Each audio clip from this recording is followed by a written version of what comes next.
বাংলাদেশের বিশ্বকাপ বর্জন নিয়ে মিনহাজুল আবেদীন নান্নু বলেন, এখনই বর্জনের বিষয়টি আসছে না। বিসিবি বাংলাদেশ দলকে বিশ্বকাপে অবশ্যই পাঠাতে চায়, তবে সেটা ভারতের পরিবর্তে অন্য দেশ শ্রীলঙ্কায়। একটা বিকল্প তো এখনো রয়েছে।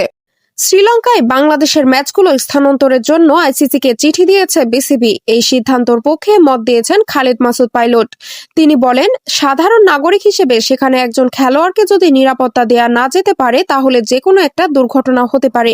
সেই জন্য আমার কাছে মনে হয় যে খুবই ভালো সিদ্ধান্ত বোর্ড আইসিসিকে জানিয়েছে যে একটা অন্য ভেন্যু তৈরি করা। শ্রীলঙ্কায় বিশ্বকাপ খেলা নিয়ে আমিনুল হক বলেন, মুস্তাফিজের মতো একজন খেলোয়াড়কে নিরাপত্তাহীনতার কারণ দেখিয়ে কলকাতা থেকে রিলিজ দেওয়া হয়েছে। আমি বিশ্বাস করি যে ভারতে গিয়ে যদি আমরা বিশ্বকাপ খেলি, সেখানে আমাদের খেলোয়াড়রা কেউই নিরাপদে থাকবে না।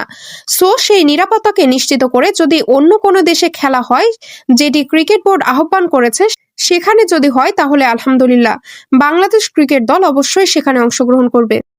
ভবিষ্যতে ভারতে বাংলাদেশের ক্রিকেট ও ফুটবল দলের নিরাপত্তা নিয়ে শঙ্কা প্রকাশ করেছে সংস্কৃতি উপদেষ্টা মোহাম্মদ সারোয়ার ফারুকী। তিনি বলেন, ভবিষ্যতে আমাদের ক্রিকেট বা ফুটবল টিম সেখানে কতটা নিরাপদ এটাও দেখা হবে নিশ্চয়ই। আইপিএলে মুস্তাফিজকে নিয়ে যা হয়েছে সেটা নেক্কারজনক। এর মধ্যে বাংলাদেশের নাগরিকরা ঘৃণার রাজনীতি দেখতে পেয়েছেন এবং ব্যথিত হয়েছেন। ব্রাদার্স ইউনিয়নের আহ্বায়ক ইশরাক হোসেন বলেন, বিসিবি একদম সঠিক কাজটি করেছে। এখানে আমাদের খেলোয়াড়দের নিরাপত্তার বিষয় জড়িত। বিসিবি কোনো রাজনৈতিক সংগঠন না, তারা কেবল নিরাপত্তার বিষয়টি বিবেচনায় নিয়ে সিদ্ধান্ত নিয়েছে। আমার বিশ্বাস সেখানে আমাদের খেলোয়াড়রা নিরাপদ নয়। বিসিবি সঠিক কাজটি করেছে। ভারতে আসা না আসার সিদ্ধান্ত বাংলাদেশেরই, জানিয়ে হরভজন সিং বলেন, গত কয়েকদিনে যা যা ঘটেছে তারপর বাংলাদেশ ভারতে আসতে চায় না। বাংলাদেশে যা হয়েছে তা ভুল। এখন আইসিসিকেই তাদের অনুরোধের বিষয়ে সিদ্ধান্ত নিতে হবে।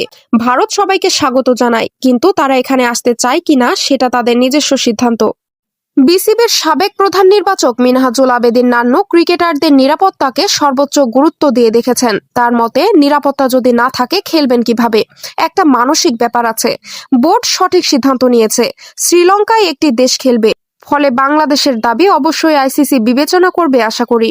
বাংলাদেশের ভারতে বিশ্বকাপ খেলতে না যাওয়া প্রসঙ্গে শশী থারুর বলেন, এতে অবাক হওয়ার কিছু নেই। আমরা নিজেরাই নিজেদের ওপর এই বিব্রতকর পরিস্থিতি ডেকে এনেছি। প্রসঙ্গত, রোববার বিজ্ঞপ্তি দিয়ে নিজেদের অবস্থান পরিষ্কার করেছে বিসিবি।